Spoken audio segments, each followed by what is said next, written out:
انسان ایک سوشل، جیسے انگلش میں آپ کی زبان میں کہتے ہیں سوشل اینیمل ہے کہ اجتماعی جانور. صحیح. یہ تنہا تو رہ نہیں سکتا. بالکل صحیح. تنہا رہتا ہے تب بھی جو ہے وہ خوف سے مر جاتا ہے، اور ساتھ رہتا ہے تو بھی جھگڑا کرتا ہے. امیر المومنین کی حدیث ہے کہ جس نے اپنے دوستوں کو چھوڑ دیا تنہا رہ جائے. کتنا مشکل کام ہے. جو چیز میں اپنے لیے پسند کروں وہ دوسرے کے لیے کیسے پسند کروں. بلکہ دیکھا جاتا ہے کہ جو میرے پاس ہو وہ دوسرے کسی کے پاس نہ ہو تو میں یونیک رہوں. غصہ آنا حرام نہیں، غصے کا اظہار حرام ہے، لیکن ہر جگہ غصے کا اظہار بھی حرام نہیں ہے. تو تم دوست کے لیے جب آئینہ ہو نا تو دوست کو اچھائی بتاؤ، اس کی برائی بھی بتاؤ. صحیح. اگر اس میں کوئی برائی دیکھ رہے ہو تو اس کو یہ نہیں کہ چھپا دو. والدہ کو ہاسپٹل لے کے جانا، ہاں بس میں آ جاؤں گا، اور پتہ چلا آپ بیٹھے رہ گئے اور نہیں لے کے جا سکے. نہیں کرنا صاف منع کر دو، نہیں کر سکتا ٹائم نہیں ہے. ہر شخص دوسرے مسلمان کا برادر اسلامی ہے، مسلمان بھائی ہیں، لیکن شریعت، اسلام، دین، اس سے ہٹ کے بھی بات کرنی چاہیے.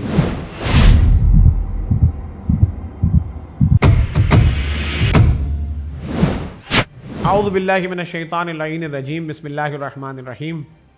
رب اشرح لی صدری ویسر لی امری واحلل عقدۃ من لسانی یفقہوا قولی. معزز ناظرین، السلام علیکم ورحمۃ اللہ وبرکاتہ.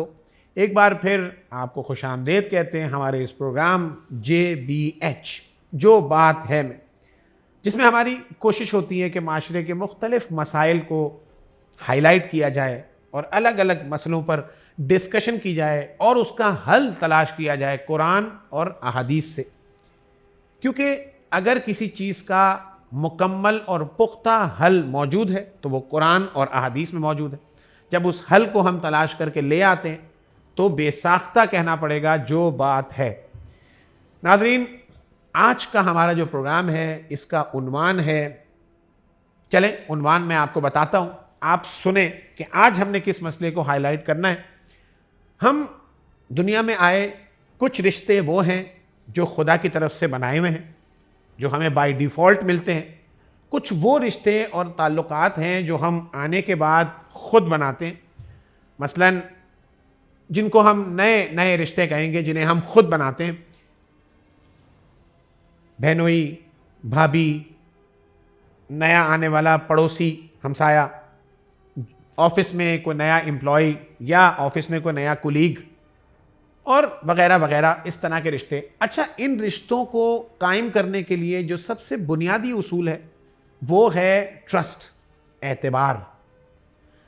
اس کے بارے میں قرآن اور احادیث ہمیں کیا کہتے ہیں، پھر ان رشتوں کو چلانے میں کیا مشکلات، کیا مسائل درپیش ہیں، اس کے حوالے سے ہمیں کیا گائیڈ لائنز دی گئی ہیں. اس کے علاوہ ان رشتوں کو مضبوط بنانے کے کیا اصول ہیں. ان ساری چیزوں پہ ہم آج ڈسکشن کریں گے، اور اس ٹاپک کو پہ ڈسکس کرنے کے لیے ہم نے آج مدعو کیا. کسی تعارف کے محتاج نہیں، واجب الاحترام کم کے حوزہ علمیہ کم سے ان کا تعلق رہا ہے. ہمارے ہر دل عزیز آغا ناصر رضا نقوی صاحب. آغا السلام علیکم ورحمۃ اللہ وبرکاتہ. علیکم السلام ورحمۃ اللہ وبرکاتہ. آغا خیریت سے ہیں؟ ٹھیک ٹھاک ہیں انشاءاللہ. آغا، ہماری ریسرچ ٹیم اور خود ہم بھی اپنے اطراف میں دیکھتے رہتے ہیں کہ آئے دن انسان نئے نئے رشتے، نئے نئے تعلقات میں انٹر ہو رہا ہے، نئے نئے رشتوں میں انٹر ہو رہا ہے، کسی نہ کسی طریقے سے منسلک ہو رہا ہے الگ الگ نئے نئے لوگوں کے ساتھ. اور اس میں کوئی نیا رشتہ بنانے کے لیے بنیادی اصول کیا ہیں، کیا ہونے چاہیے، اس بات پہ بڑی کنفیوژنز دیکھی جاتی. پھر اس رشتے کو آگے چلانے کے لیے کس طرح سے وہ رشتے کو لے کے جانا ہے، کیا لمیٹیشنز ہوں گی، الگ الگ رشتوں کی الگ الگ لمیٹیشنز ہمارے حساب سے ہونی چاہیے. یہ کنفیوژن ہمارے معاشرے میں بہت دیکھی جاتی ہے. کہیں جس کی لمٹ ہے اس لمٹ سے بہت اوپر نکل جاتا ہے انسان، کہیں جس کی لمٹ ہے اس سے بہت کم پہ آ رہا ہوتا ہے. اس حوالے سے آگا آج ہم اس ڈسکشن کو لے کے آگے بڑھیں گے. آگا میرا سب سے پہلا سوال آپ سے، کسی بھی تعلق اور رشتے کو قائم کرنے کے لیے قرآن اور احادیث کے حوالے سے ہمارے پاس کیا، قرآن اور احادیث ہمیں کیا بتاتا ہے، کس طرح سے اس کو قائم کرنا چاہیے، کیا بنیادی اصول ہے؟ اعوذ باللہ من الشیطان اللعین الرجیم. بسم اللہ الرحمن الرحیم.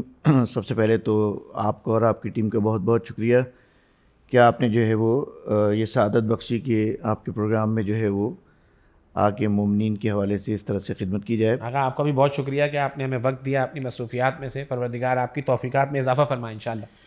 لیکن سب سے پہلے تو یہ عرض کر دوں کہ انسان ایک سوشل، جیسے انگلش میں آپ کی زبان میں کہتے ہیں سوشل اینیمل ہے، کہ اجتماعی جانور. صحیح. یہ تنہا تو رہ نہیں سکتا. بالکل صحیح. تنہا رہتا ہے تب بھی جو ہے وہ خوف سے مر جاتا ہے، اور ساتھ رہتا ہے تو بھی جھگڑا کرتا ہے. کیا بات ہے. تو اب جب یہ انسان دنیا میں آتا ہے تو ظاہر ہے یہ کچھ رشتے تو خیر اپنے ساتھ ہی لے کے آتا ہے، کچھ رشتے جو ہے وہ آگے بناتا ہے. تو ہر چیز کی جیسے آپ نے بھی کہا کہ لمٹ ہے، ایک حد ہے، اس حد سے آگے نہ بڑھے. اس سوال کا آپ کا میں مختصر سا اگر جواب دے دوں تو میرے ہاتھ میں جو کتاب ہے تہذیب الاسلام میں آج لے کے اسی لیے آیا ہوں، علامہ مجلسی علیہ رحمہ کی تالیف شدہ ہے. اس میں یہ مکمل کتاب جو ہے نا وہ ان چیزوں، اس میں وہ احادیث جمع کی گئی ہیں کہ جس کا تعلق جو ہے نا وہ معاشرت سے ہے، انسان کے اپنے اصلاح کے اوپر ہے. تو اس میں آپ کے سوال کا جواب اس کے اندر موجود ہے، غالباً چھٹے امام سے حدیث ہے کہ تعلقات کا معیار جو ہے نا وہ للہ ہونا چاہیے، اللہ کی خاطر. صحیح. ماں باپ کا رشتہ وہ تو اللہ بنا کے بھیجتا ہے، صحیح ہے. اس میں تو آپ یہ نہیں کہہ سکتے کہ میں اللہ کے لیے اس کو اپنا باپ مان رہا ہوں. تو اللہ نے بنا کے بھیجا، تم پیدا ہو گئے تمہارا باپ تو ماننا ہی ہے. ہاں. کیا بات. اسی طرح ماں، بہن، بھائی.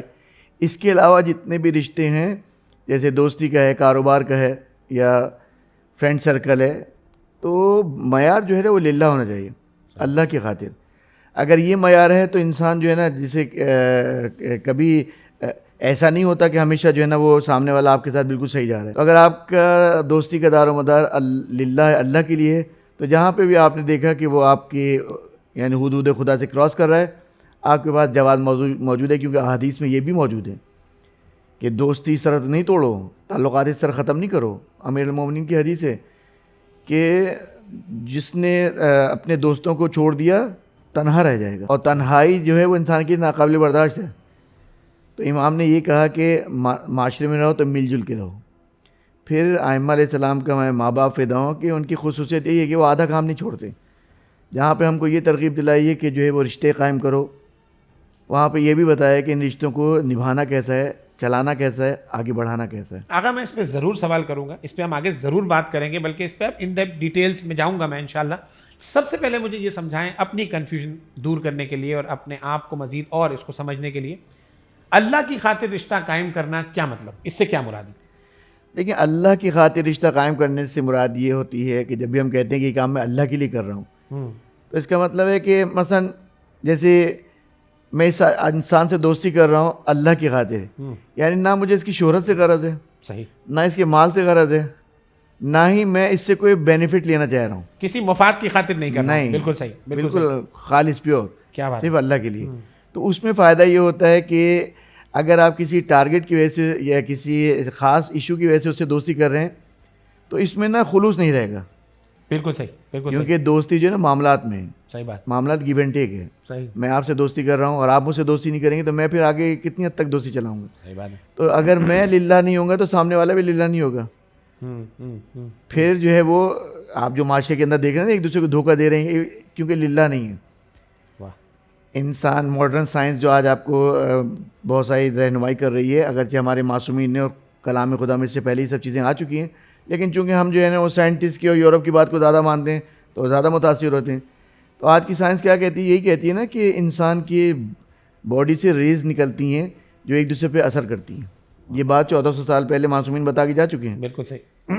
کہ جب آپ کسی ایسے سے دوستی کر رہے ہیں کہ جو خود غرض ہے، یا آپ اس سے کسی غرض کی خاطر دوستی کر رہے ہیں، تو وہ بھی آپ سے اسی کی خاطر کر رہا ہوگا. صحیح، یعنی ایک وائب ہے انسان کی جو ایک دوسرے کو لگتی ہے، نیگیٹو یا پازیٹیو وائب جس کو آپ کہہ رہے ہیں. ہر انسان کا اپنا ایک اورا ہے. بالکل صحیح. تو امام سے کسی نے کہا کہ میں تو فلاں آدمی سے بہت چاہتا ہوں قریب ہونا، دوستی کرنا، لیکن کوئی چیز ہے جو مجھے روک دیتی ہے.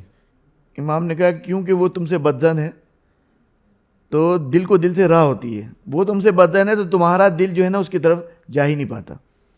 تو دوستی جب آپ اللہ کے لیے کریں گے، جب آپ مخلص ہیں تو سامنے والا اگر اللہ کے لیے نہیں ہوگا تو ویسے ہی کٹ جائے گا. بالکل صحیح. اور اگر قریب آ رہا ہے تو چونکہ آپ نے اللہ کے لیے کی تھی تو وہ بھی اللہ کے لیے کرے گا. پھر وہ سارے فراڈ، دھوکے بازیاں، یہ جو آج کل آپ معاشرے میں دیکھ رہے ہیں، یہ خود بخود ختم ہوگا. ہر رشتے میں، ہر رشتے کا بے لوس ہونا، آپ کا مقصد یہ ہوا کہ ہر رشتے میں کسی مفاد کو ہٹا کے کوئی بھی ہو، یعنی اگر میں کسی سے محبت کر رہا ہوں اس کے سیلیبریٹی ہونے کی وجہ سے، مشہور ہونے کی وجہ سے، یا پیسے والا ہونے کی وجہ سے، تو کل آیا اگر اس خدا نخواستہ اس کا وہ عہدہ اس سے چھن جاتا ہے، یا خدا نخواستہ کل کو وہ پیسے اس کے پاس نہیں رہتے، انسان پہ ایک جیسا وقت ہمیشہ نہیں رہتا، تو میں اسے چھوڑ دوں گا یا وہ مجھے چھوڑ دے گا اگر اس نے اس وجہ سے کیا ہے. تو آگا اس دوستی کو، اس رشتے کو قائم کرنے کے لیے بنیادی اصول قرآن اور احادیث نے ہمیں کچھ بتایا ہے کہ چلے ٹھیک ہے، ایک تو آپ نے کہا خدا کی خاطر کرنا ہے، اس کے بعد کیا؟ دیکھیں حدیث کو اگر میں بیان کروں کہ جس میں جو ہے وہ امام علیہ الصلوۃ والسلام نے امام جعفر صادق علیہ الصلوۃ والسلام سے معلّہ بن خنیس ایک روایت کو نقل کر رہے ہیں کہ اگرچہ جب میں اس کو پڑھوں گا تو آپ اور سامعین اور ناظرین جو بھی دیکھ سن رہے ہیں تو وہ سمجھیں گے کہ یہ دوستی سے متعلق ہے. صحیح. یہاں خالی دوستی سے متعلق نہیں ہے، بلکہ ہر قسم کا جو رشتہ تم قائم کر رہے ہو کسی دوسرے سے، یہ 7 چیزوں کو اگر تم اپنے پاس محفوظ رکھتے ہو، تمہارے ذہن کے اندر ہے، تو تمہارا وہ رشتہ جو ہے مضبوط ہوگا. صحیح صحیح. کہ آپ اس حدیث کو دیکھیں کہ یہ حدیث اتنی خطرناک ہے، اس خطرناک اس معنی میں کہ اتنی اہم تھی کہ چھٹے امام فرما رہے ہیں کہ ہر مسلمان، ہر مومن کا دوسرے مومن کے اوپر 7 حق ہے. یعنی جس سے بھی تم اپنا رشتہ قائم کرو، دوستی کا یا کسی بھی کا، تو اگر یہ 7 حق ادا نہیں کرو گے تو اس کا نقصان کیا ہے کہ خدا کی دوستی سے نکل جاؤ گے اور اس کی اطاعت سے باہر ہو جاؤ گے. صحیح صحیح. یعنی ایک عام رشتہ جو میں اپنے ایک دوست سے دوستی کر رہا ہوں، تو امام کہہ رہے ہیں کہ اس کا حق تمہاری گردن پہ آتا ہے، تمہارا حق اس کی گردن پہ آتا ہے. صحیح. تو امام بتا رہے ہیں کہ یہ 7 چیزیں اگر ہم اس کو اس طرح بیان کر دیں کہ اگر یہ دوستی کے یا تعلقات کا معیار ان 7 چیزوں پہ رکھا جائے گا تو کبھی بھی جو ہے نا وہ نقصان نہیں ہوگی، کیونکہ دنیا میں جو بھی چیزیں اس کا فائدہ بھی ہے، نقصان بھی ہے. بالکل صحیح. اسی طرح دوستی کا بھی فائدہ ہے، دوستی کا بھی نقصان ہے. بالکل صحیح. رشتہ داری میں آپ میاں بیوی بھی اگر ہیں تو بہت سی جگہ جو ہے فائدہ ہے، بہت سی جگہ نقصان ہے. لیکن اگر ان چیزوں کو جو بیان کیا جا رہا ہے دوستی کے عنوان سے امام بیان کر رہے ہیں، تو اگر آپ اس کو دیکھیں تو اس کے اندر ایسا جامع کلی قانون بیان کر دیا گیا ہے.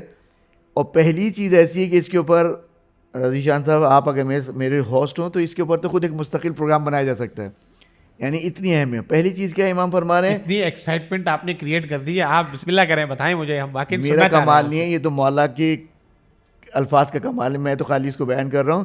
اب اس حدیث کی اگر آپ 7 جو امام نے بتائی ہیں اس میں سے آپ پہلی چیز اگر دیکھیں تو وہ یہ ہے کہ انسان کا سب سے پہلا حق یہ ہے کہ جو چیز اپنے لیے پسند کرے وہی دوسرے کے لیے پسند کرے. یہ آپ کو لگتا ہے آسان ہے؟ یہ تو سب سے مشکل ترین کام ہے جس کو آپ نے کہا. اچھا میں سمجھ رہا تھا آپ نے کہا ہے پہلا پوائنٹ بہت آسان سا پوائنٹ ہوگا. کتنا مشکل کام ہے، جو چیز میں اپنے لیے پسند کروں وہ دوسرے کے لیے کیسے پسند کروں. بلکہ دیکھا جاتا ہے کہ جو میرے پاس ہو وہ دوسرے کسی کے پاس نہ ہو، تو میں یونیک رہوں، الگ سے ہٹ کے آؤں، جس کو کہتے ہیں ہم آگا.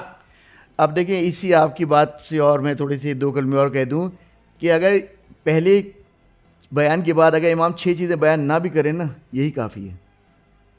اتنا اہم ہے یہ، اتنا اہم اور اتنا مشکل ہے یہ کہ جو تم اپنے لیے پسند کر رہے ہو وہ تم دوسرے کے لیے وہی پسند کرو. یہ تو خود ایک بڑی تفصیلی گفتگو ہے جس کا آپ نے مجھے کہا. یعنی صرف یہی نہیں کہ میں کوئی چیز اپنے لیے لیتا ہوں وہ میں دوسرے کے لیے بھی لوں، یا مثال کے طور پہ یا جو چیز مجھے خود سننا نہیں پسند وہ میں دوسرے کو بھی نہ کہوں.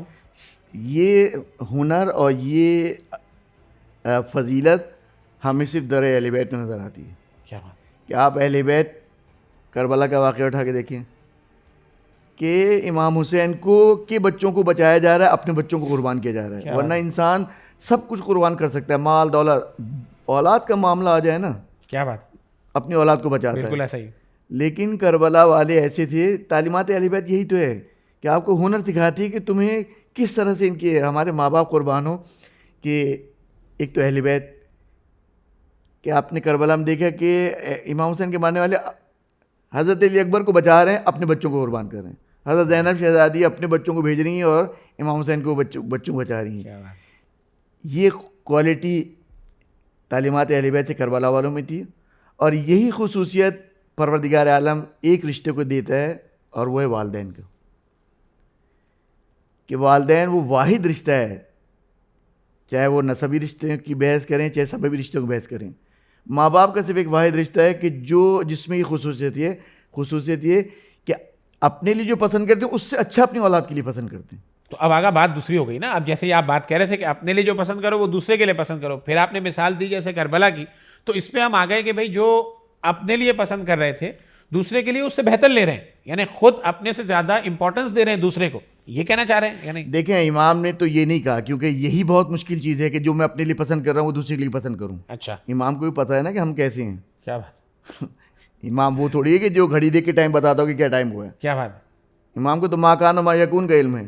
جو تو بات, امام تو سب سے ہلکا اسٹیج پہ لا کے بیان کرتے ہیں تاکہ some thing is better than nothing, کچھ تو کریں. کچھ تو کر لے. صحیح, تو یہ کہا ہے, ورنہ یہ تو بہت اعلیٰ مقام ہے کہ آپ اپنے سے اچھا سامنے والے کے لیے تصور کریں. کیا بات, وہ تو الگ بات ہے. لیکن میں تو صرف یہ کہہ رہا تھا کہ تعلیمات اہل بیت جس کے اندر راسخ اور اندر جو ہے ڈیزالو ہو جائے, وہ ایبزارو کر لے, تو پھر وہ اپنی خواہش کے اوپر دوسرے کی خواہش وہ کر رہا ہوتا ہے, ترجیح دے رہا ہوتا ہے. صحیح. اور رشتوں میں جو میں نے کہا, رشتوں میں صرف والدین کا رشتہ ہے کہ جو اپنی اولاد کے لیے ہمیشہ اپنے سے بہتر چاہتے ہیں, کبھی سیلفش نہیں ہوتے, ہاں, کبھی خود غرضی نہیں ہوتی ان کے باسی کھانا خود کھائیں گے, تازہ کھانا بچے کے لیے رکھیں گے. کیا بات, یہ تو صرف تعلیمات اہل بیت میں. اچھا خیر, دوسری چیز کہ غصے سے بچو. غصہ جو ہے نا, اگر تم چاہتے ہو تمہاری دوستی محکم ہو, رشتہ تمہارا محکم ہے, چاہے دوستی کا ہو چاہے کوئی سا بھی رشتہ ہو, تو دوسرا پوائنٹ یہ ہے کہ اپنے غصے کے اوپر کنٹرول رکھو. سامنے والے کو ایسی بات نہیں کرو کہ جس سے وہ بھڑک اٹھے. غصہ ایک فطری عمل ہے آگا, اگر وہ غلط بات کرے گا تو بہت اچھا سوال کیا آپ نے. فطری عمل تو بہت سارے ہیں, واہ, لیکن ہر چیز کو شریعت نے یہ نہیں کہا کہ فطری عمل کا اظہار کرو. اچھا, ایک چیز ہے غصہ, غصہ فطری ہے, غصہ نہ آئے تو یہ بے غیرتی کی علامت ہے. یہ بھی آپ یاد یہی میں کہنے والا تھا ابھی آگے. غصہ نہ آنا بھی شریعت میں منع ہے. غصہ کرو, بلکہ توضیح المسائل میں آپ اٹھا کے دیکھیں تو بعض موقع پہ آپ کو خود کہا گیا کہ سختی کرو. آگا ایک اور مسکنسیپشن ہے لوگوں کا, میں اکثر لوگوں سے سنتا ہوں, آئے دن چلتے پھرتے لوگ اگر کسی ایک کو کسی بات پہ غصہ آ جاتا ہے تو فوراً اس کو ٹھوکنے کے لیے سامنے سے کہتے ہیں غصہ حرام ہے. آپ کہہ رہے ہیں فطری عمل ہے اور کہیں کہیں کرنا چاہیے, بے غیرتی کی علامت ہے کرنا ہو, اس کو کیسے جسٹیفائی کریں؟ دیکھیں کوئی بھی اسلام کا قانون ایسا نہیں کہ جو بس یہی ہے, اس کے علاوہ نہیں ہے. سور کھانا حرام ہے نا, بالکل حرام, شراب پینا حرام ہے نا, بالکل حرام, شریعت اجازت دے دیتی ہے نا. کب؟ جب بالکل آخری میں. ہاں, غصہ حرام ہے, غصہ آنا حرام نہیں ہے, غصے کا اظہار حرام ہے. ہر جگہ اظہار بھی حرام نہیں ہے. جھوٹ بولنا حرام ہے, گناہ کبیرہ ہے. صحیح ہے, لیکن کبھی کبھی جو ہے شریعت کہتی ہے یا اس وقت تمہارا سچ بولنا حرام ہے, جھوٹ بولو. کب؟ جب مومن کی عزت آبرو جان و مال کا مسئلہ ہے, بالکل تو شریعت کہتی ہے یہاں پہ سچ بول کے اس کی جان خطرے میں ڈال رہے ہو, یہاں پہ جھوٹ بولو. یا دو لوگوں کے میاں درمیان بیوی کے درمیان رشتہ صلح کرانے کے لیے, صلح کرانے کے لیے جھوٹ بول رہے ہو, بالکل صحیح. شریعت کہتی ہے. اسی طرح اس میں بھی ہے کہ غصہ آنا نیچر ہے, انسان کی فطرت ہے, صحیح ہے, لیکن اظہار اس کا اگر ناجائز اظہار ہے وہ حرام ہے. یعنی آپ کا کہنے کا مقصد, اگر میں اس کو اور تھوڑا سا آسان کر دوں ہمارے ناظرین کے لیے, غصہ آنا فطری عمل ہے, غصہ آنا حرام نہیں ہے. غصے میں جو ہم کام کریں گے, سامنے والے کا نقصان کریں یا کوئی توڑ پھوڑ کر دیں یا کسی طریقے سے بھی جو ہم اس کے اوپر, یعنی جو اظہار آپ جو کہنا چاہ رہے ہیں وہ یہی ہے نا کہ کسی کا نقصان کر دیں یا اسے ماریں یا کچھ بھی کریں, یہ حرام میں شمار ہوگا, یہ کہنا چاہ رہے ہیں آپ؟ جی جی جی. دیکھیں اسی طرح میں ایک اور مثال دے دوں تاکہ مثال بھی آ جائے اور لوگوں کو اس کا بھی پتہ چل جائے. جیسے گانا سننا حرام ہے. صحیح, گانے کی آواز کان میں آ رہی ہے وہ حرام نہیں ہے. ہاں, آپ جان بوجھ کے جو ہے واش روم میں جا کے بیٹھتے ہیں تاکہ وہ پڑوس والے کی کھڑکی سے جو ہے آواز آ رہی ہے, تو یہ تو حرام ہے, بالکل صحیح, یہ سننے میں آئے گا. صحیح. اسی طرح غصہ آنا حرام نہیں ہے. غصہ تو انسان میں ظاہر ہے, میرا مزاج دوسرا ہے, اہلیہ کے مزاج دوسرا ہے, تو یہ کیسے ہو سکتا ہے بالکل صحیح ہے کہ آپ کو بھی لال رنگ پسند ہے, مجھے بھی لال رنگ پسند ہو جائیں گے. کیوں پسند ہو نہیں جائے ہو سکتا, گا؟ بالکل مجھے صحیح, بلو رنگ پسند ہے. ظاہر ہے. تو غصہ آنا حرام نہیں ہے. یہاں تو دو جڑووں کی چوائس نہیں ملتی ہے, اس میں الگ الگ ہو جاتے ہیں, تو یہ تو پھر جڑوا نہیں ہے, دور دور سے ملے. تو غصہ آنا حرام نہیں, غصے کا اظہار حرام ہے, لیکن ہر جگہ غصے کا اظہار بھی حرام نہیں ہے. صحیح. عمل معروف کی بحث میں چلے جائیں توضیح المسائل کے اندر, تو اس میں جو اسٹیپ بتائیں اس میں کیا ہے, پہلے زبان سے کہو, پہلے رویے سے اس کو تنبیہ کرو. مثلا جو ہے وہ بات نہیں کرو, وہ سمجھ جائے گا کہ آج یہ منہ گھما رہے ہیں, اس کا مطلب ناراض ہیں. صحیح. یا جو ہے نا وہ کوئی ایسا جملہ بولو کہ اس کا اندازہ ہو جائے. آخری اسٹیپ کیا ہے کہ جب وہ نہیں مانا, جیسے بیٹا نماز نہیں پڑھتا, تو کہا کہ اس کو تادیباً اس کو وہ کرو, لیکن اتنا نہیں کہ اس کے جو نیل پڑ جائے یا ہڈی ٹوٹ جائے. صحیح. صحیح. اجازت تو ہے نا اسلام میں, صحیح. لیکن غصے کا اظہار بالموقع ہونا چاہیے, وہ موقع کہ جہاں پہ شریعت نے اجازت دی ہے. صحیح.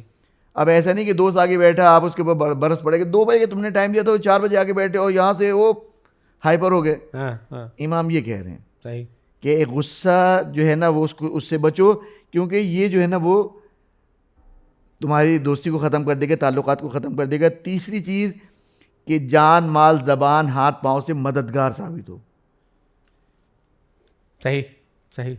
اس کی جان کو بھی اپنی جان دے دیں اس کے لیے, ہاں, اس کے ایسی مال کو بھی محبت کریں. ہاں, بالکل صحیح. جیسے بعض لوگ ہوتے ہیں کہ اپنے مال کی تو بڑی حفاظت, دوسرے کے مال کو جو مال مفت دلی بے رہے ہیں. جیسے شادی بیاہ میں آپ نے کیا دیکھا اچھی ہے نا, مثال دی آپ نے. شادی بیاہ میں آپ نے دیکھا ہے نا جی جی. کہ وہ ایسا لگتا ہے بعض اوقات انسان پریشان ہو جاتا ہے کہ ڈش یہ ہے کہ جو اس کے ہاتھ میں ہے, یا ڈش وہ ہے کہ جو سامنے ٹیبل کے اوپر رکھی ہے. دونوں میں توازن برابر ہوتا ہے, اتنا پہاڑ بنا ہوا ہوتا ہے. کیا بات ہے, ایسا ہی. اس کے مال کو اپنا مال سمجھو نا. کیا بات ہے, بہت اچھی مثال ہے. اس کے مال کو اپنا مال سمجھو. اتنا کھا سکتے ہو, ضائع ہو رہا ہے نا, دوست کا مال ہے نا, اس کے جیب سے پیسہ خرچ ہوا ہے نا.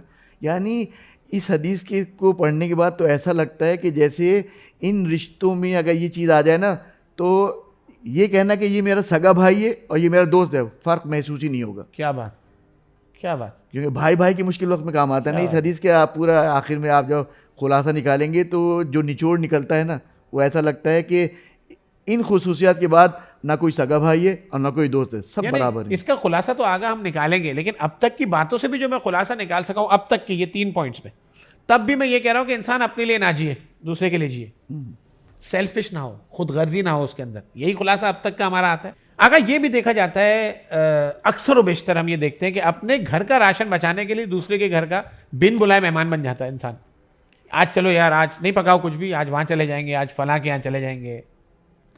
دیکھیں اسلام جو ہے نا بڑا بیلنس والا مذہب ہے. اسلام نے آداب سکھائے ہیں کہ اپنے مثلا صلہ رحمی والے رشتوں کے یہاں جاؤ آؤ, لیکن اس کا مطلب یہ نہیں کسی کے اوپر بوجھ بن جاؤ. اگر لیکن میں آپ کو ایک بات بتاؤں, یہ آپ جیسے کہہ رہے ہیں بوجھ, ہمارے یہاں ایک دماغ میں بسا ہوا ہے. میں مثال کے طور پہ کسی کے گھر جا رہا ہوں بن بلائے, خود اپنی مرضی سے, تو میں اسے کیا کہتا ہوں پتہ ہے, میری اس سے بہت اچھا رشتہ ہے, بہت اچھا تعلق ہے, بہت اچھی دوستی ہے, ہم فرینک ہیں, ہم بہت مطلب بے مروت ہیں ایک دوسرے کے ساتھ, ایسے ہی ڈائریکٹ چلے جاتے ہیں. اس میں یہ ثابت کیا جاتا ہے کہ ہماری دوستی کتنی گہری ہے اور کتنی اچھی ہے. آپ اس کو کہہ رہے ہیں کہ آداب ہے. دیکھیں یہ اگر کسی دوستوں میں یا فیملی میں اس طرح ریلیشن ہے وہ تو مسئلہ ہی نہیں ہے, وہ تو سوال کی جگہ ہی نہیں بنتی ہے. صحیح. میرا دوست ہے, میری مرضی جب آ جائے.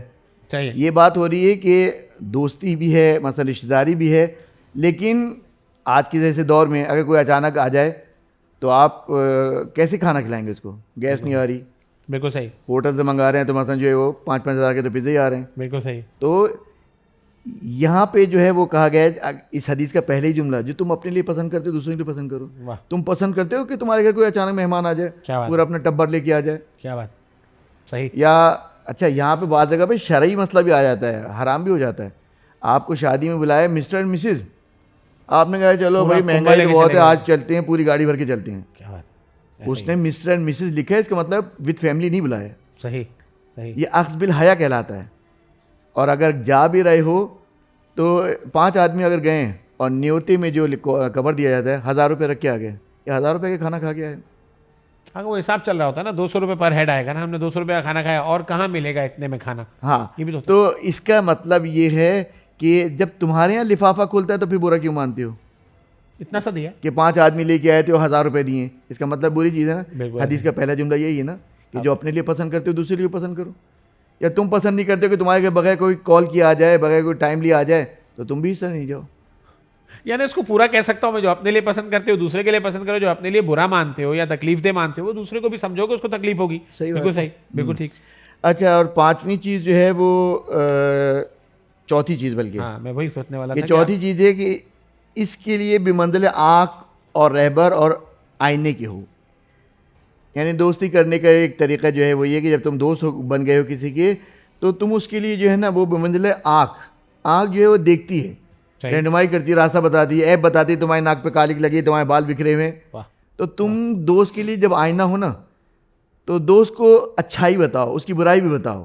اگر اس میں کوئی برائی دیکھ رہے ہو تو اس کو یہ نہیں کہ چھپا دو, نہیں, اچھے الفاظ میں اس کو بیان کر دو. اگر میں نے کہیں پڑھا تھا دوست کو اس کی اچھائی مجمع میں بتاؤ اور برائی اس کو اکیلے میں بتاؤ, کیا اسی طرح سے یہ تمیز اور تہذیب ہے؟ ہاں دیکھیں, اس میں تو عمل معروف کی بحث جب رسائل میں ہم لوگ خوازم پڑھتے ہیں تو وہاں پہ ایک بحث آتی ہے کہ عمل معروف واجب ہے, لیکن کیا ایسے آدمی کو عمل معروف کرنا کہ وہ اس کے لیے وہ آپ کے نزدیک یہ جو ہے یہ غلط کام ہے, اس کے نزدیک صحیح کام ہے. صحیح مثلا غیبت حرام ہے, صحیح لیکن متجاہر بالفسق جو کھلم گناہ کرتا ہے اس کے لیے اس کی غیبت جائز ہے. صحیح. اب وہ آدمی جو اس آدمی کی بات کر رہا ہے وہ کھلم کھلا گناہ دیکھ کے بات کر رہا ہے, اور آپ سمجھ رہے ہیں کہ یہ تو آیا اس کو ٹوکیں گے نہیں ٹوکیں گے.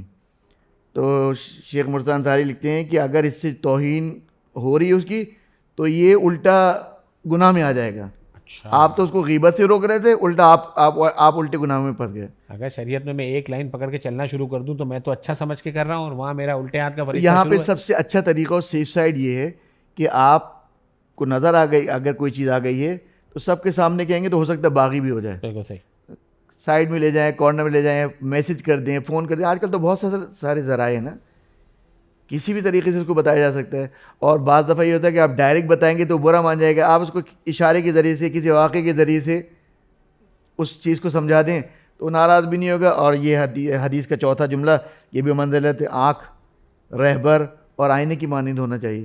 واہ, رہبر کیا کرتا ہے؟ رہنمائی کرتا ہے. بالکل صحیح. ائمہ ہمارے رہبر ہیں, وہ ہماری رہنمائی کرتے ہیں. پیدائش سے پہلے سے لے کے مرنے کے بعد تک یہ احکامات میں رہنمائی انہی کی ہے. بالکل صحیح. تو جب یہ ہو جائے گا تو پھر تعلقات ویسے ہی مضبوط ہو جائیں گے. پانچویں چیز کہ اگر وہ بھوکا ہے, دیکھیں حق کتنا ہے, خالی صلہ رحمی والی حقوق نہیں ہیں, یہاں پہ دوستوں کی بھی اپنے حقوق ہیں, محلے پڑوس کے بھی حقوق ہیں. اگر وہ بھوکا ہے تو تم بھی کھانا نہ کھاؤ. اس کا مطلب یہ نہیں ہے کہ کنجوسی کے مارے جو ہے وہ ہم بھی کھانا نہیں کھائیں, پیسے جیب میں پڑے ہیں. کہا امام نے کہا کہ وہ بھوکا ہے تم بھی کھانا نہیں کھاؤ, تو میں کھانا ہی نہ کھاؤں, میں ہی بھوکے رہ جاؤں. امام یہ کہہ رہے ہیں کہ اگر بھوکا ہے تو احترام ہے تم بھی بھوکے رہو. اس کا مطلب نہیں بھوکے ہی رہو, کھانا اگر کھلا سکتے ہو تو تم بھی کھاؤ, اس کو بھی کھلاؤ, مل کے کھاؤ. ہاں صحیح, بالکل صحیح. کہ ایسا نہیں کہ تمہارے گھر میں تو روز جو ہے فوڈ پانڈا والا جو 4 پیزے لے کے کھڑا ہوتا ہے, اس کے بچے جو ہے نا وہ انتظار کر رہے ہوتے ہیں کہ ابا کسی دن جو ہے وہ ایک پیزا کھلا دیں. یہ جو اکثر سنا جاتا ہے شیئرنگ از کیئرنگ, ہمیشہ. بالکل صحیح. اس کے بعد جو ہے وہ اگر چھٹی چیز میں آ جائیں کہ امام علیہ السلام فرما رہے ہیں کہ دیکھیں ہمارے ماں باپ قربان محمد و آل محمد پر اس طرح سے جو ہے نا وہ احکامات کو بیان کر کے ہمارے لیے گئے ہیں کہ روز قیامت ہم گونگے ہوں گے. ہمارے پاس کوئی ایکسکیوز نہیں ہوگا کہ اللہ کہے گا یہ کیوں نہیں کہا, ہمیں پتہ ہی نہیں تھا. کہیں گے یہ چھٹی ماں جعفر صادق نے یہ حدیث نہیں بیان کی تھی, تمہیں اگر پتہ نہیں تھا تو یہ تمہاری نااہلی تھی. ہاں, تو چھٹی چیز کیا ہے کہ اگر تمہارے پاس خدمت گزار ہے, یعنی تمہارے پاس اگر نوکر ہے تو اس سے اس کے بھی کام کراؤ. واہ, تمہارے کپڑے اگر وہ دھوتا ہے تو اس کے کپڑے دھلاؤ. کیا بات. مگر یہاں پہ میں ایک بات ہاں اور کر دوں کہ یہ سننے کے بعد کہیں ناظرین جو ہے وہ یہ نہ کرنا شروع کر دیں کہ اپنی ماسی سے دوسروں کا کام کروانا شروع کر دیں. اس میں تنخواہ اتنی رکھیں. ہاں نہیں, اس میں شریعت کا مسئلہ آتا ہے کہ آپ نے اگر نوکر رکھا ہے صبح 8 بجے سے شام کے 6 بجے تک, اور اس کو مثلا کہا ہے کہ تم صرف ڈرائیونگ کرو گے, اس سے پھر دوسرا اگر کام لیں گے نا تو اس کے لیے اس کو الگ سے اجرت دینی پڑے گی. صحیح صحیح. اگر آپ نے ڈرائیور رکھا ہے تو اس کا کام ڈرائیوری ہے. اگر آپ اس نے کہا کہ آج آگے پنکھے صاف کر دینا تو یہ پنکھے صاف کرنے کے تو آپ کو پیسے دینے ہیں, یہ ایکسٹرا کام ہے. صحیح. تو اگر آپ نوکری پہ کسی کو رکھ رہے ہیں, اس سے کہنا ہے کہ میں تم سے کام لوں گا اور کوئی کام معین نہیں کریں, تو اس میں ہے کہ آپ اپنے کپڑے دھلوائیں یا پڑوسی کی دھلوائیں, وہ مسئلہ نہیں. لیکن اگر آپ نے کہا کہ تم سے ہمارے گھر کے کپڑے دھو گے اور یہ اور پھر اگر پڑوسی کی سے بہت محبت ہے اور امام کی سیرت پہ آپ عمل کرنا چاہ رہے ہیں, کپڑے دھلوا رہے ہیں, تو پھر الگ سے اس کو اجرت دینی پڑے گی. اچھا, الگ سے, یعنی شریعت کہہ رہی ہے کہ الگ سے اجرت دینی پڑے گی, یا پھر وہاں بھجوا دیں, اپنی محبت کا اظہار بھی کر دیں اور پھر اس کا دل بھی دیکھ لیں, وہ خود دے دے گا. تو نہیں, وہ خود دے سکتا تو وہ رکھ ہی نہ لیتا. کیا بات. یہاں پہ یہ بحث ہو رہی ہے کہ وہ غریب ہے, آپ پیسے والے ہیں. یعنی آگا آپ کہنا چاہ رہے ہیں, چلیں میں تو ابھی یہ تو ایک مذاقاً میں نے ایک ایسی تفریحاً ایک بات کہہ دی تھی کہ بھائی وہاں بھیج دوں گا, اس کا دل بھی چیک ہو جائے گا اور وہ پیسے بھی دے دے گا, لیکن وہ بات بہرحال بالکل ٹھیک ہے. جب آپ اس کو کر رہے ہیں, فیسیلیٹیٹ کرنا چاہ رہے ہیں, اس کے لیے کچھ کرنا چاہ رہے ہیں, تو خود اپنی طرف سے کریں, بڑھ کے کریں. لیکن اگر یہ جو مثال کے طور پہ آپ نے جیسے بتایا, آپ کے گھر میں جو ملازم ہے, نوکر, جس کو بھی ہم جو بھی ورڈ بولیں, اس کے ساتھ بھی یعنی ایک رشتہ اور ایک تعلق شریعت نے ڈیفائن کیا ہے, یا دیکھیں اس زمرے میں نہیں آئے گا؟ ہاں, رشتے اگر کہ ہم جب بات کرتے ہیں نا, تو رشتے تو کوئی بھی انسان ایسا نہیں کہ جو کسی کے ساتھ بیٹھا اس کا اس ساتھ کوئی رشتہ نہ ہو. اچھا, دیکھیں ایک دفعہ تو رشتہ یہ کہ یہ والدین کا رشتہ ہے, بہن بھائی کا رشتہ ہے, صحیح. شادی کر لی, یہ ساس سسر کا رشتہ ہو گیا, یہ سالی سالے کا رشتہ ہو گیا. بالکل صحیح. دوستی کر لی, دوست کا ہو گیا. اپنے آفس میں نوکر رکھا تو سیٹ کا اور نوکر کا, مالک کا اور اس کا رشتہ ہو گیا. تو رشتے تو ہر انسان بغیر رشتے کی نہیں رہ سکتا, اور ہر رشتے کے اپنے حقوق ہیں. اگر کلی اعتبار سے دیکھا جائے تو سب سے بڑا رشتہ تو انسانیت کا رشتہ ہے. جو بات ہے صحیح ہے. بالکل صحیح. اور اس کے علاوہ اگر آپ دیکھیں تو اگر مذہب کی طرف آ جائیں تو اسلام کا رشتہ ہے. مسلمان آپس میں بھائی بھائی ہیں. کئی حدیثیں ہیں رسول خدا صلی اللہ علیہ وسلم سے. اس دائرے کو اور تنگ کریں تو ایمان کا رشتہ. ہر مومن دوسرے مومن کا برادر مومن ہے. واہ. ہر شخص دوسرے مسلمان کا برادر اسلامی ہے, مسلمان بھائی ہیں. لیکن شریعت, اسلام, دین اس سے ہٹ کے بھی بات کرنی چاہیے. ہٹنے سے مراد یہ نہیں کہ دین اسلام کو چھوڑ دیں, بات یہ نہیں. بات یہ کہ جب تک کہ خود آپ اسلامی احکام دیکھ لیں کہ زکوٰۃ بانٹنے کا جب وقت آتا ہے تو کہا کہ مؤلفۃ القلوب جو ہیں ان کو بھی زکوٰۃ دو. یہ مؤلفۃ القلوب کون ہے؟ یہ مسلمانوں کا ملک ہے, اس کے برابر ہے کافروں کا ملک ہے. تو کہا کہ جب زکوٰۃ بانٹنے جاؤ نا تو یہ پڑوس والوں کو بھی دو تاکہ ان کا دل نرم ہو, یہ اسلام کی طرف آئے. کیا بات. تو ہمیں ہر جگہ جو ہے نا وہ اتنا سخت ہو کہ اسلام نہیں پیش کرنا چاہیے, بلکہ ہیومن بینگ انسان ہونے کے ناطے بہت سارے کام ہمیں کرنے چاہیے. پھر وہ پھر وہ جب متاثر ہوگا اور پوچھے گا تو پتہ چلے گا کہ یہ مسلمان ہے, تو پھر وہ اسلام کے یعنی ایک طریقے سے تبلیغ کا ذریعہ بھی ہے. کیا بات. بالکل صحیح. کہ آپ اس کے ساتھ انسان ہونے کے ناطے رشتہ تو ہے نا, کافر ہے تو کیا ہوا.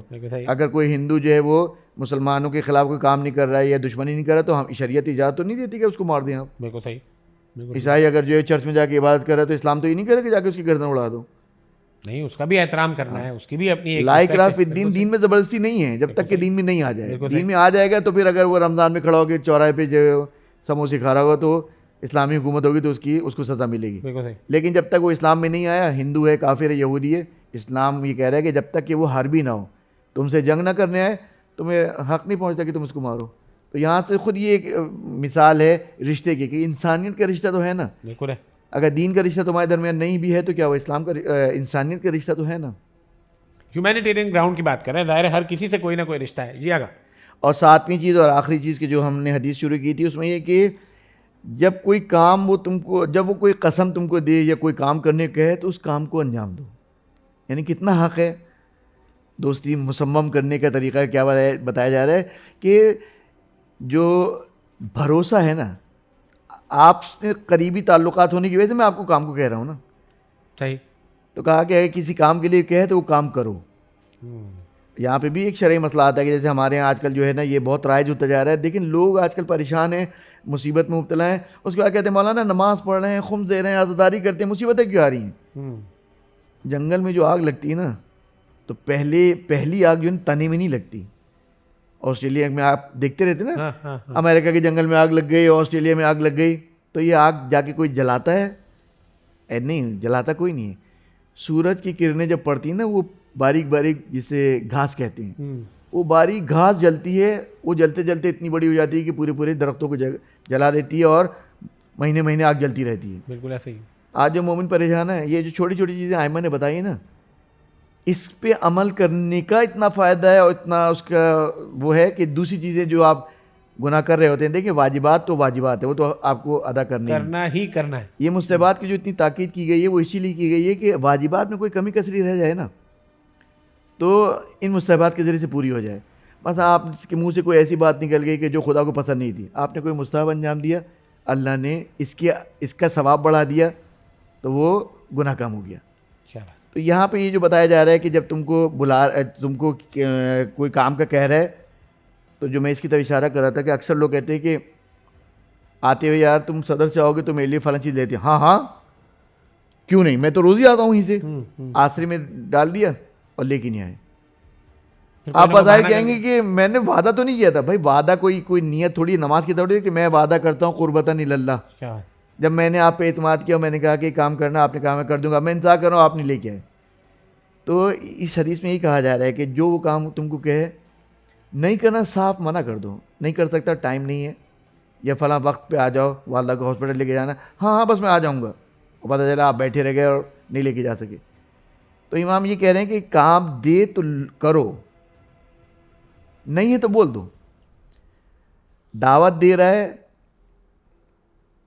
جاؤ اس کی دعوت پہ. اگر وہ کہے کہ آج رات کو تم میرے ساتھ کھانا کھاؤ, میرے گھر پہ آؤ, فیملی لے کے آؤ, اس دعوت کو قبول کرو, کوشش کرو کہ اس کی بات رکھو. صحیح, بالکل صحیح. تو یہ ساری حدیث کا جو خلاصہ اگر آپ نکالیں نا وہ یہ ہے کہ یہ 7 جو نکات ہیں نا اس پہ عمل کوئی اگر انسان کرے اور اس کو اپنا روٹین بنا لے تو یہ جو معاشرے کے اندر جھگڑے فساد، چاہے وہ صلہ رحمی والے رشتے ہوں چاہے یہ دنیاوی رشتے جو ہم بناتے ہیں، یہ کبھی ختم ہی نہ ہو، کیونکہ انسان جو ہے نا وہ سوشل اینیمل ہے، اکیلے نہیں رہ سکتا. بالکل صحیح. روایت کے اندر ہے کہ اگر کسی کا دوست نہیں ہے تو وہ جو تنہا ہو جائے گا معاشرے کے اندر. بالکل صحیح.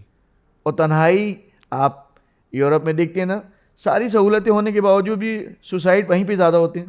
بالکل صحیح. جبکہ گیس ہمارے یہاں نہیں ہے، پانی ہمارے یہاں نہیں ہے، بجلی ہمارے یہاں نہیں ہے، ہمارے یہاں اتنے لوگ نہیں مر رہے. لکڑ ازم پتھر ازم ہم لوگ. بالکل. وہاں پہ کیوں؟ کیونکہ ہمارے یہاں خاندان، یہ دوست، یہ سارے جو رشتے ہیں نا یہ آپ کو تقویت کا باعث بنتا ہے، مورل سپورٹ دیتے ہیں آپ کو. بالکل صحیح. بالکل ٹھیک. اب وہاں پہ کیا ہوتا ہے، بچہ 18 سال کا ہو گیا گھر چھوڑ کے چلا گیا، ہاں، لڑکی الگ رہی، بیٹا الگ رہ رہا ہے، اماں ابا الگ رہ رہے ہیں. تنہائی مکروہ ہے، تنہا اکیلے سونا. بھائی میرا گھر ہے میں اکیلے سو رہا ہوں، اسلام کہتے ہیں مکروہ ہے. کیوں؟ تنہا گھر میں رہتے ہو شیطان وسوسے ڈالتا ہے. واہ. شیطان تم کو جو ہے نا وہ اندھیرے کمرے میں سونا مکروہ ہے. اندھیرے کمرے میں لائٹ جلا کے سوؤں، میں لائٹ کھول کے سوؤں، اس سے اسلام پہ کیا فرق پڑتا ہے؟ لیکن معصوم یہی بتا رہے ہیں کہ اندھیرے کمرے میں نہیں سو. واہ واہ.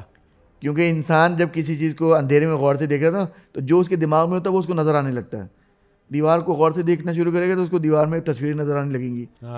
اب یہ تصویر اس کے اوپر کوئی الٹا اثر کر دیں، ہو سکتا ہے چھلانگ لگا دے، ہو سکتا ہے سوسائڈ کر لے. بالکل صحیح. تو یہ سب چیزیں جو ہے نا یہ انسان احادیث معصومین علیہ السلام میں جو یہ قوانین بیان کیا کہ 7 اس پہ عمل کرنے کا نہ اللہ کو فائدہ ہے نہ معصومین کو فائدہ ہے. صحیح. ہمارا ہی فائدہ ہے کہ جب ان چیزوں پہ آپ عمل کریں گے تو آپ کا رشتہ مستحکم ہوگا. نہ اللہ کو فائدہ ہے نہ معصومین علیہ السلام کو فائدہ ہے، لیکن ریوارڈ پھر بھی خدا دے رہا ہے کہ اچھا تم یہ کرو گے تو میں اس کا ریوارڈ دوں گا. اس پہ میں ضرور بات کروں گا. آپ کی بات سے مجھے ایک بات یاد آئی، ایک بات سمجھ آئی. مطلب آپ کہہ رہے ہیں حقوق اللہ جو ہم ادا کرتے ہیں، جو واجبات ہیں وہ تو ہمیں کرنے ہی کرنے ہیں، لیکن ہمارا اگر کسی کی طرف توجہ کسی بات پہ نہیں ہے تو وہ ہے حقوق الناس پہ.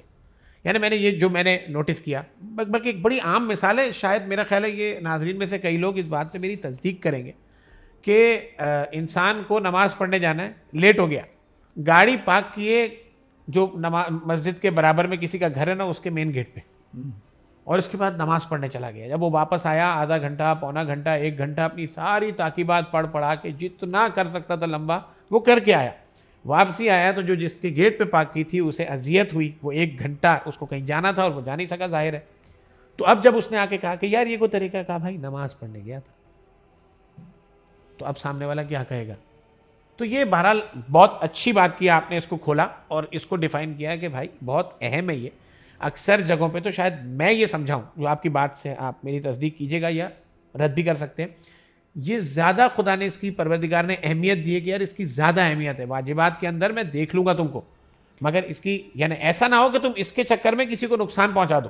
آپ کے اسی مطلب کی تائید جو ہے وہ سورہ بقرہ کی آیت نمبر 177 177 کے اندر، قرآن کی جو طولانی آیتیں ہیں نا ان میں سے ایک آیت ہے. آپ اس آیت کا مطالعہ کریں اور ذرا سا غور کریں تو آپ کو عجیب چیز نظر آئے گی. آیت کیا کہہ رہی؟ بسم اللہ الرحمن الرحیم، لیس البر ان تولوا وجوہکم قبل المشرق والمغرب. نیکی یہ نہیں ہے کہ تم اپنا چہرہ جو ہے نا وہ مشرق کی طرف موڑ دو یا مغرب کی طرف موڑ دو. واہ. نیکی کیا ہے؟ وَلَٰكِنَّ الْبِرَّ مَنْ آمَنَ بِاللَّهِ وَالْيَوْمِ الْآخِرِ وَالْمَلَائِكَةِ وَالْكِتَابِ وَالنَّبِيِّينَ. کہ 4 چیزیں بیان کی. نیکی کیا ہے؟ اللہ پر ایمان لانا، آخرت پر ایمان لانا، کتاب پر ایمان لانا اور نبیوں پر ایمان لانا. بالکل صحیح. اس کے بعد واجبات کی بات نہیں ہو رہی، اس کے بعد حقوق الناس کا تذکرہ ہو رہا ہے. وَآتَ الْمَالَ عَلَىٰ حُبِّهِ. جو تم کو مال دیا ہے نا وہ اپنے عزیز و اقربا پہ خرچ کرو. کیا بات. خالی عزیز و اقربا تمہاری نہیں ذمہ داری، معاشرہ بھی تمہاری ذمہ داری. وذی القربا، اپنے قریبی رشتہ داروں پر، یتامہ، مساکین، وابن السبیل، جو مسافر ہے اس کے اوپر خرچ کر دو. وسائلین، اور جو مانگنے والے ان کے اوپر بھی. والرقاب، اور جو غلام ہیں نا ان کو آزاد کراؤ. دیکھیں آپ پہلے اللہ پر ایمان لاؤ، کتاب پر ایمان لاؤ، ملائکہ پر ایمان لاؤ، پھر ہیومن رائٹس بیان کیے، اور اس کے بعد اللہ بھی جو ہے نا اپنے واجبات سے پہلے چاہتا ہے کہ انسانوں کے حقوق کو ادا کرو، مومنین کے حقوق کو ادا کرو. آیت کے آخر میں کیا کہا جا رہا ہے کہ وہ اقام الصلاۃ و آت الزکوٰۃ، اور نماز قائم کرنا اور زکوٰۃ دینا یہ نیکی کی علامت ہے. کیا بات. حالانکہ توحید، قیامت، اس کے ذکر کے بعد تو واجبات کو بیان کرنا چاہیے تھا نا. بالکل صحیح. ہم نے الٹا کیا ہوا ہے، ہم نے اس سیٹنگ کو بالکل الٹا کیا ہوا ہے. صحیح صحیح. یہاں پہ بحث ہو رہی ہے سب سے پہلے عقیدے مضبوط کرو، پھر مومنین کی رفع کا خیال کرو، اس کے بعد جو ہے وہ نماز اور زکوٰۃ کی بات کی. ہمارے یہاں بالکل الٹا ہے. بالکل الٹا. ایسا ہی ہے. ہمارے یہاں نماز روزہ سب سے پہلے. بالکل صحیح. صحیح ہے. ہاں. اور مومنین کا حق تو بالکل ہی پامال ہوتا ہے، اور عقائد تو بالکل زیرو. کیا بات ہے. بالکل ایسا ہی. بلکہ آپ سے قرض لے لیا میں نے، واپسی کرنے کا وقت آیا، میں آپ کو ڈیلے کر رہا ہوں اور حج پہ جا رہا ہوں. آپ کا بھی منہ بند ہو گیا یار، حج پہ جا رہا ہے کیسے روکوں، حالانکہ آپ کو ضرورت ہے، لیکن اب آپ بھی خاموش ہو جاتے ہیں. تو ہمارے یہاں یہ کر کے بھی ہم کہیں نہ کہیں دین کو نقصان ہی پہنچا رہے ہیں. اگر کوئی دیکھے گا بھی تو یہ دیکھے گا کہ یار کس قسم کا دین ہے. ایک کے پیسے کھا لیے اور اس کے بعد وہ 100 چوہے مار کے 70 چوہے کھا کے بلی حج کو چلی. Exactly my point. آقا آپ کی اب تک کی جو ہماری ڈسکشنز ہوئی اس کے اندر اتنا تفصیلی جواب ہم نے ایک حدیث کے حساب سے جو آپ نے 7 نکات بتائے اس میں ہم نے یعنی ایک حدیث سے اتنا کچھ اخذ کیا، سمجھ میں آتا ہے کہ کس طرح سے رشتہ تعلق، کس طرح سے اسے لے کے چلنا ہے. ناظرین ہم آج کے سیشن کو یہاں اینڈ کرتے اور انشاءاللہ ہم سیکنڈ سیشن کریں گے اور اس کے اوپر اب پرٹیکولرلی انڈیویجولی کن رشتوں کے ساتھ کیا لمیٹیشنز ہیں، کس حد تک بھروسہ کرنا چاہیے، کس رشتے کو کس طرح لے کے چلنا ہے، صلہ رحمی کہاں کہاں آتی ہے کہاں نہیں آتی. انشاءاللہ ہم اگلے سیشن میں اس کو ڈسکس کریں گے. آگا انشاءاللہ اگلے سیشن میں آپ سے پھر ملاقات کریں گے ہمارے اسی پروگرام میں. جو بات ہے اس یقین کے ساتھ کہ آپ اپنا بہت خیال رکھیں گے. وآخر الدعوانا الحمدللہ رب العالمین.